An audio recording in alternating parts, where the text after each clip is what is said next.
आज परम श्रद्धेय श्री सूत जी महाराज 88,000 ऋषियों को पावनमयी कथा का रसास्वादन करा रहे हैं। कहा कि हे ऋषियों, त्रेता की समाप्ति के समय में त्रेता की समाप्ति हो रही है और द्वापर का प्रारंभ हो रहा है। उसी बीच की बात है। द्वापर के प्रारंभ में भगवान के काला रूप पाराशर मुनि के अंश से सत्यवती के उदर से श्री व्यास जी महाराज का प्राकट्य हुआ।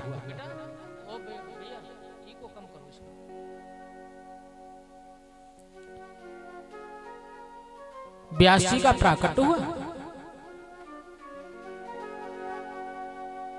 व्यास जी भगवान नारायण के अवतार हैं और भगवान का जन्म नहीं होता। भगवान जन्म नहीं लेते, भगवान का प्राकट्य होता है। भगवान प्रगटते हैं। सत्यवती के उदर से भगवान प्रगटे।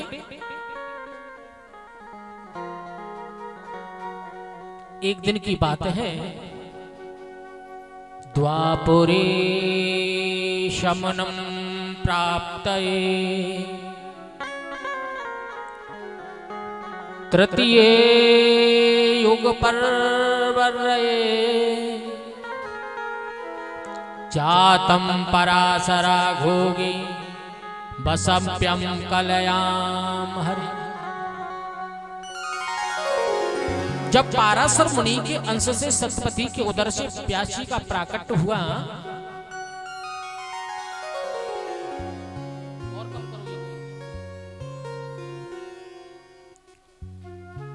तो भैया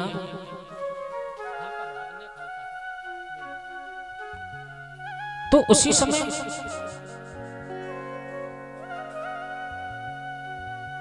एक दिन नित्य क्रिया करके सरस्वती नदी के किनारे बैठे हुए थे। वहीं वज्र का आश्रम में उन्होंने सोच विचार करके, उनको इतना ज्ञान था महाराज व्यास जी को,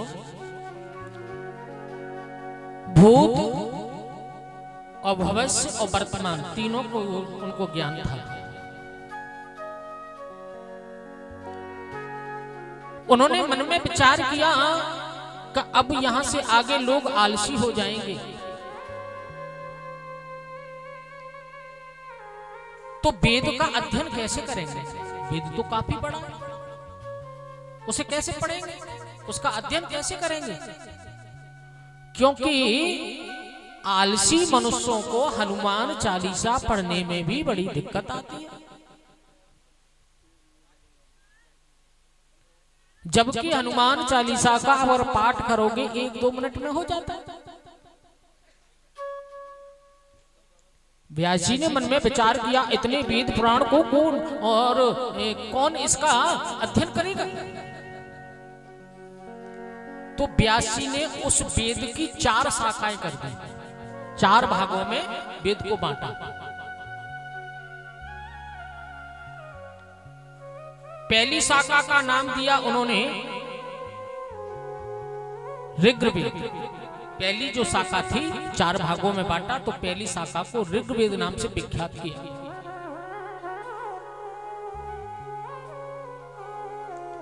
और दूसरी शाखा है वो सामवेद नाम से विख्यात हुई।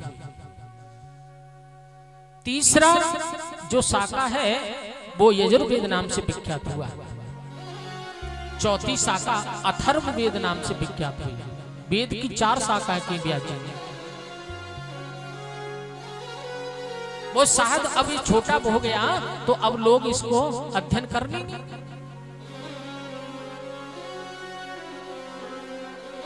सूत जी बोले, मेरे पिता रोमहर्षण ने इतिहास और पुराणों का अध्ययन किया। लेकिन लोग उनका उल्टा ही अर्थ निकालते हैं, भगवान की कथाओं पे संशय करते हैं, सब करते हैं। भगवान की कथाओं पे संशय करते हैं लोग। देखो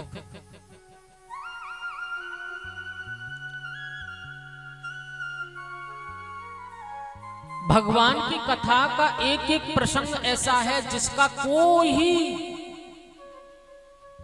भी और सही अर्थ नहीं निकाल सकता।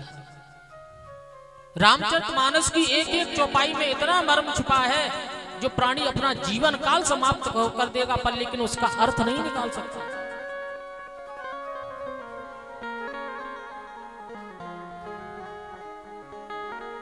तो भगवान की कथाओं पर संशय नहीं करना चाहिए।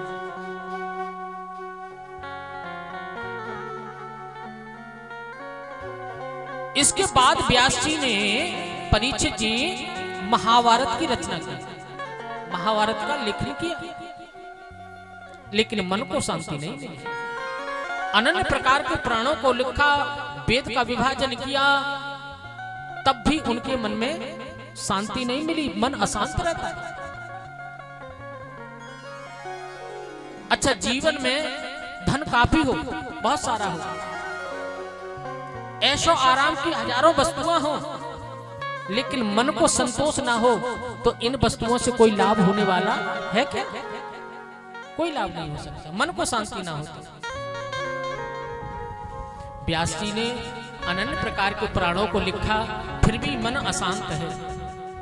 एक दिन व्यास जी और एकांत में जाकर के बैठ गए, अशांत मन।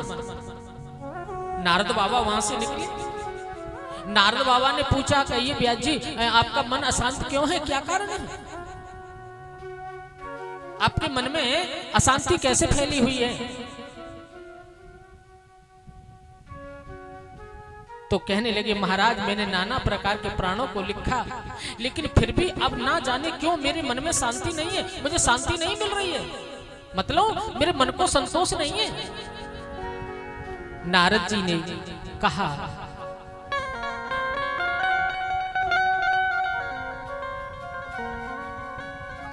व्यास जी महाराज कहते हैं कि मैंने प्राणियों के उद्धार के लिए, कल्याण के लिए, उनके हित के लिए, साधन के लिए महाभारत और 17 प्राणों की रचना की, फिर भी मन को शांति नहीं मिली।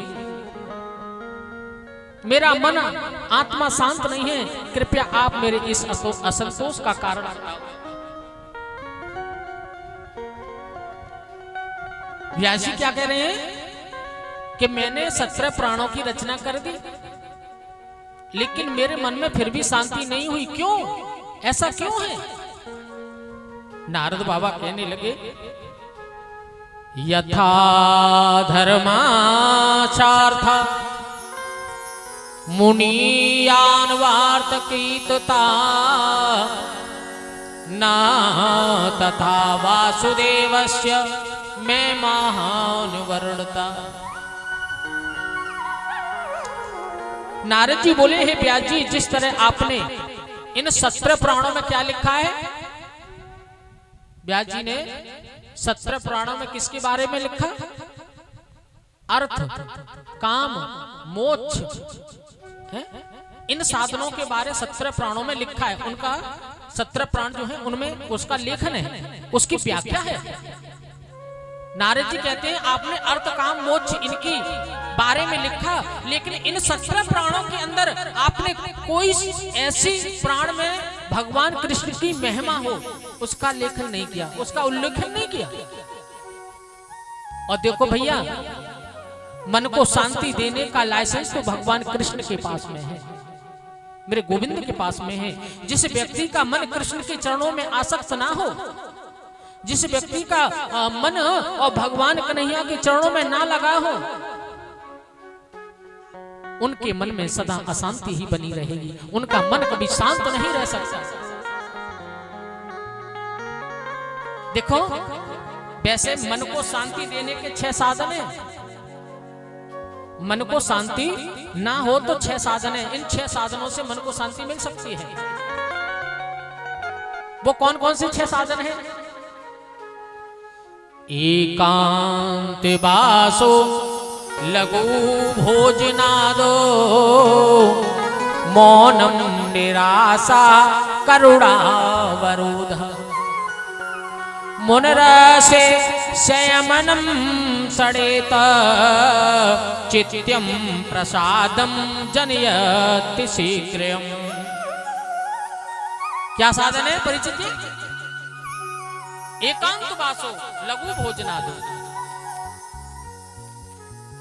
अगर मन में अशांत हो आपका तो क्या करना चाहिए? पहला साधन है एकांत वासो। अगर मन अशांत हो तो एकांत में चले जाओ, वहां जाकर के एकांत में बैठ जाओ, प्रैक्टिकल करके देख लेना, आपको मन को अवश्य शांति मिलेगी। और दूसरा साधन लघु भोजनादो। लघु माने अल्प, अल्प माने कम, थोड़ा। भोजन हमेशा थोड़ा करना चाहिए, अधिक नहीं करना चाहिए। जैसे आपने कभी कभार देखा होगा, रात्रि को एक रोटी ज्यादा खा लें तो बेड पर इधर उधर करवट बदलते रहेंगे, नींद नहीं आएगी, मन अशांत सा रहता है ना? ऐसा होता है कि नहीं? हाँ या नहीं? तो मन अशांत रहता है। इससे लघु भोजनादो, भोजन थोड़ा करना चाहिए, अधिक भोजन नहीं।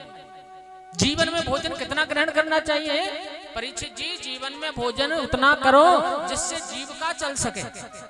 जीवन चलाने के लिए भोजन ग्रहण करो, जीने के लिए खाओ।